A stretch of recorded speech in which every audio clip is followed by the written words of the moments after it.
Deputy district education officer मोहतरम मज़हर कबूल साहब,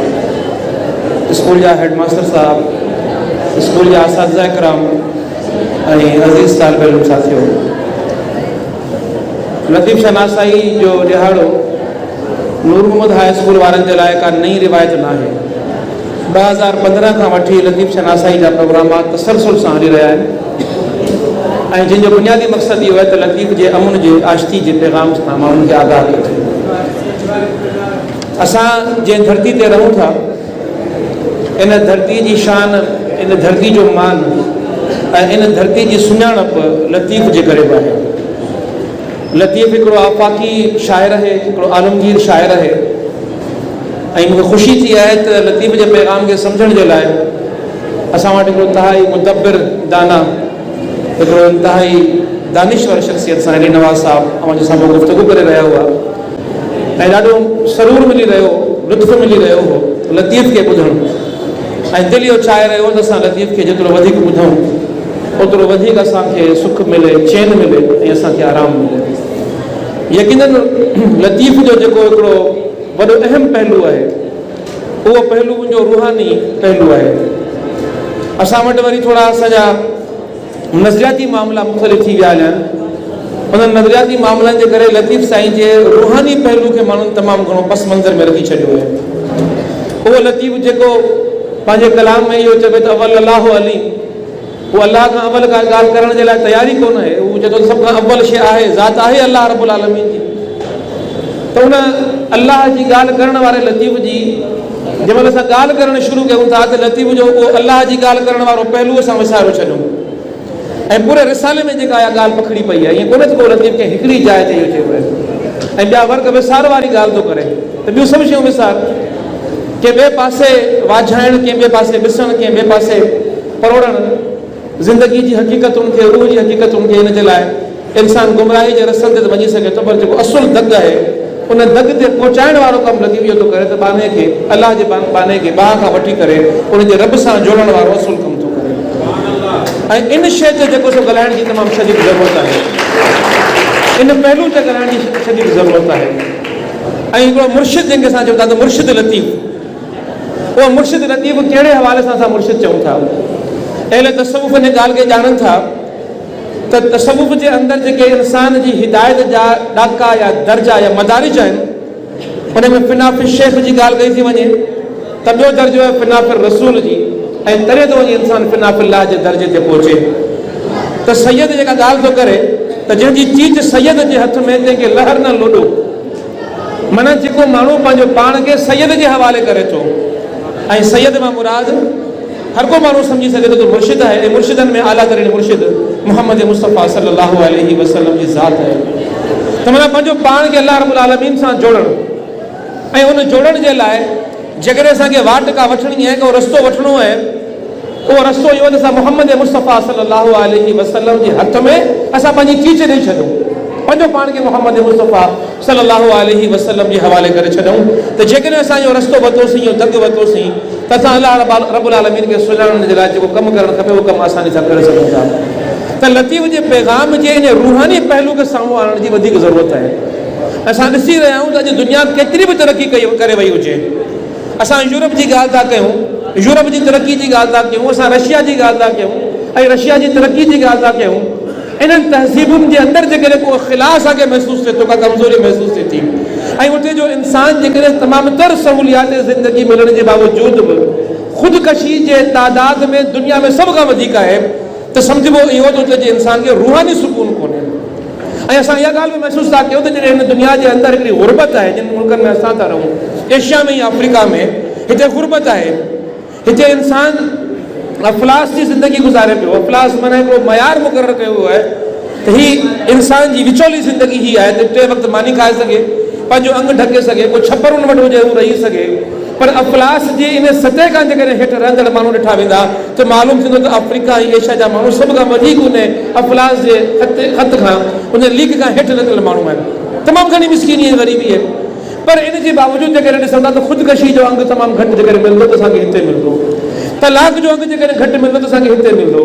त इहो ख़ुदकशी ऐं तलाक जो अंग जेकॾहिं घटि मिले थो त हुनजो सबबु इहो आहे हिते जा माण्हू जेके हुन रूहानी रिश्तनि जे हवाले सां, रूहानी मामलनि जे हवाले सां पंहिंजे रब ते तवक्कल करण वारा माण्हू आहिनि, पंहिंजे रब में आसरो रखण वारा माण्हू आहिनि, पंहिंजे रब सां पंहिंजा लाॻापा रखण वारा माण्हू आहिनि। त लतीफ़ जी जिते असां ॻाल्हि था कयूं त लतीफ़ जे उन रूहानी पहलू खे असांखे न विसारणु खपे। लतीफ़ हिकिड़ो मुर्शिद हो ऐं उन जा मुरीद हुआ, उन जा फ़क़ीर हुआ, जिन खे उहो वठी पाण सां गॾु हलंदो हो ऐं पूरे सिंध जे अंदरि उहो हलंदो हो ऐं पूरे सिंध में हलंदे मुख़्तलिफ़ जायुनि ते मुख़्तलिफ़ माण्हुनि खे ऐं मुख़्तलिफ़ ग़रीब ऐं मिस्किन माण्हुनि सां उनजा लाॻापा हूंदा हुआ। ऐं लतीफ़ जे बारे में इहो अचे थो त लतीफ़ वटि जेकॾहिं ॿ किताब हूंदा हुआ त हिकिड़ो क़ुर हथ में हूंदो हुउसि ऐं हुन सां गॾु जेकॾहिं ॿी का शइ लतीफ़ वटि हूंदी हुई त उहो मसनवी मौलाना रूम हूंदी हुई। इन्हनि ॿिन्ही किताबनि जो माख़िज़ छा हो? इन्हनि ॿिन्ही किताबनि जो माख़िज़ वरी उहो रूह आहे, उहो रूहानी मामिलो आहे, उहो रूहानी तालुक़ आहे। त लतीफ़ खे रूहानी मामलनि खां अलॻि नथो करे सघिजे। हू जेको दिलि जे साज़ खे छेड़ण वारी ॻाल्हि थो करे, अंदरि जी रमज़नि खे छेड़ण वारी ॻाल्हि थो करे ऐं भटकियल इंसानियत खे जेकॾहिं रब ॾांहुं वठी वञण जी ॻाल्हि थो करे त हुन ॻाल्हि खे सम्झण जी ज़रूरत आहे। ऐं आख़िरी ॻाल्हि आउं इहा करणु चाहियां थो, साईं जी हेॾी मुतलिल गुफ़्तगू खां पोइ मूंखे घणियूं ॻाल्हियूं न करणु खपनि। लतीफ़ खे हिन ॻाल्हि जो तमामु तरीक़े शिकवो आहे इंसान सिंध जे माण्हुनि खां या असां आम इंसाननि खां, त असांखे जेको अलाह तबारक व तआला जहिड़ी ज़ात मिली वई आहे ऐं मोहम्मद मुस्तफ़ा सल्लल्लाहु अलैहि वसल्लम जहिड़ी ज़ात मिली वई आहे, अल्लाह रब्बुल आलमीन जी ज़ात खां ऐं मोहम्मद मुस्तफ़ा सल्लल्लाहु अलैहि वसल्लम जी हस्ती खां पोइ चाहे हिन दुनिया जी ज़िंदगी में इंसान जे लाइ को मयारी इंसान मोहम्मद मुस्तफ़ा सल्लल्लाहु अलैहि वसल्लम खां पोइ थी सघे थो? इंसान जेको पंहिंजो पाण खे रूहानी तरीक़े सां जोड़णु चाहे या इश्क जे रस्तनि ते आणणु चाहे या मोहब्बत जे रस्तनि ते आणणु चाहे त इंसान जो जेको मतलूबु आहे, मयार हूंदो आहे आला खां आला शइ खे ॾिसण जो, त मोहम्मद मुस्तफ़ा सल्लल्लाहु अलैहि वसल्लम खां आला का ज़ात दुनिया में थी कान थी सघे। हाणे उहा जेका अल्लाह रब्बुल आलमीन जे प्यारे पैगंबर आका नामदार हज़रत मोहम्मद मुस्तफ़ा सल्लल्लाहु अलैहि वसल्लम जी ज़ात आहे, उन ज़ात सां असांजे जेका इश्क जो मयार हुजणु खपे, असांजे अंदरि जी जेका तलब हुजणु खपे, असांजे अंदरि में जेका हिकिड़ी तड़प हुजणु खपे, जेका हिकिड़ी आरज़ू हुजणु खपे, जेका हिकिड़ी उमंग हुजणु खपे, उहा बि उन मयार जी हुजणु खपे। पर मामिलो इहो आहे त असां दुनिया जे इंसाननि जे इश्क में, हिते मर्द औरत जे इश्क में, औरत मर्द जे इश्क में, हिते इश्क जा मुख़्तलिफ़ मयार जेके असां ॾिसूं था, इन्हनि मयारनि में त इंसान असांखे तमामु घणो अॻु भरो नज़र अचे थो। पर जेको असुल इश्क आहे, जेको अल्लाह जो इश्क आहे, असुल इश्क आहे जेको मोहम्मद मुस्तफ़ा जो इश्क आहे, असां उन इश्क जे मैदान में तमामु पंहिंजो पाण खे पहुचे था ॾिसूं। इन जे करे शाह साईं फरमाए थो त अञा तो मंझां कख छुटे रत निकिरे, अञा तो मंझां कख छुटे रत निकिरे, मुंह में महबूबनि जा की झलींदे घा, सो तूं कुॼाड़ा सिकड़ जो सदू करी। सिकड़ जी सद तुंहिंजे अंदरि आहे, ही चाहत तुंहिंजे अंदरि आहे, ही तड़प तुंहिंजे अंदरि आहे, तुंहिंजो महबूब तोखे मिले। पर महबूब खे जेकॾहिं हासिल करणो अथई त उन महबूब खे हासिल करण जे लाइ तोखे पंहिंजो पाण खे पचाइणो पवंदो, पंहिंजी ख़्वाहिशुनि ते लत रखणी पवंदी, पंहिंजे नफ़्स खे मारणो पवंदो। हिन दुनिया जे अंदरि तोखे जेका ज़िंदगी गुज़ारणी पवंदी उहा इंतहाई मयारी ऐं आला दर्जे जी ज़िंदगी हूंदी,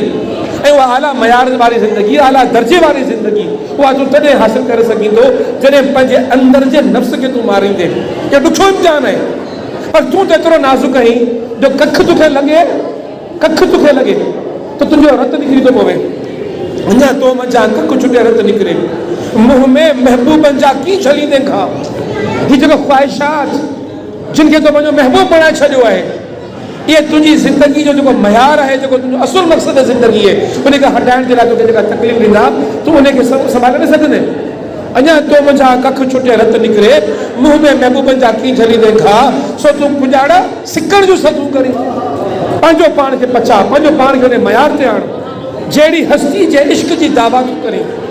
जहिड़ी हस्ती जे इश्क जी दावा थो करी, उन इश्क जे दावा जे मयार ते पंहिंजो पाण खे आण। उन खां पोइ तूं चई सघींदो त इन इश्क जो मयार जेको आहे सो कहिड़ो आहे, उन इश्क जे मयार ते तोखे कीअं बचणु खपे। ऐं पोइ शाह साईं वरी मिसाल थो पेश करे, सोणी जो मिसाल थो पेश करे त इन दुनिया में ॾिसो हिकिड़ी सोणी हुई, उन कंहिंखे पंहिंजो महबूब कयो ऐं उन महबूब जे इश्क में उहा सोणी कहिड़ी तरीक़े सां, कहिड़े अंदाज़ में पंहिंजे इश्क जे मयारनि खे पेश करे थी। इन मयार खे पेश करण जे लाइ साईं शाह साईं उन सोणी खे कहिड़े अंदाज़ सां पेश था कनि त सियारे सहरात में जा घिड़े वसने मींहुं, सियारे सहरात में जा घिड़े वसने मींहुं, हलो त पुछो ते सोणी खां जा कर ॼाणे नींहं, जंहिंखे रातो ॾींहुं मेहारी मन में। मेहार छा हो?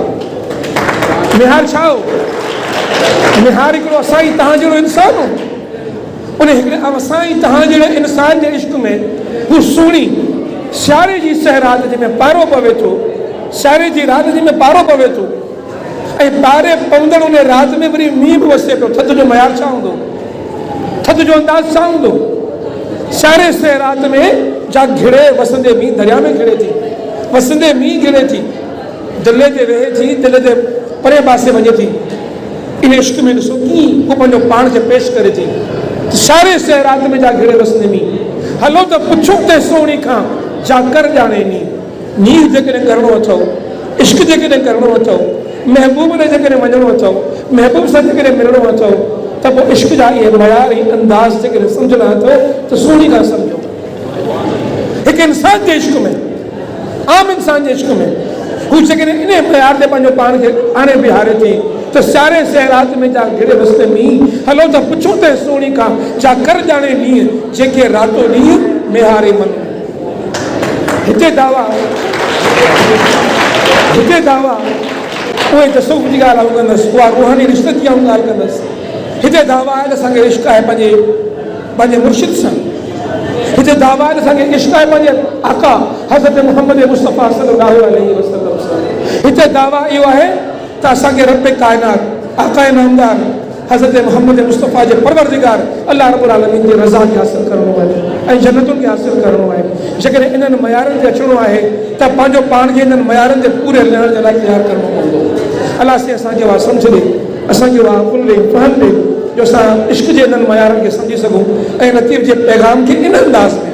इन रूहानी पहलू खे बि सम्झी सघूं। अल्लाह रब्बुल आलमीन असांखे पूरे रहण जी तौफ़ीक़ अता फ़रमाए।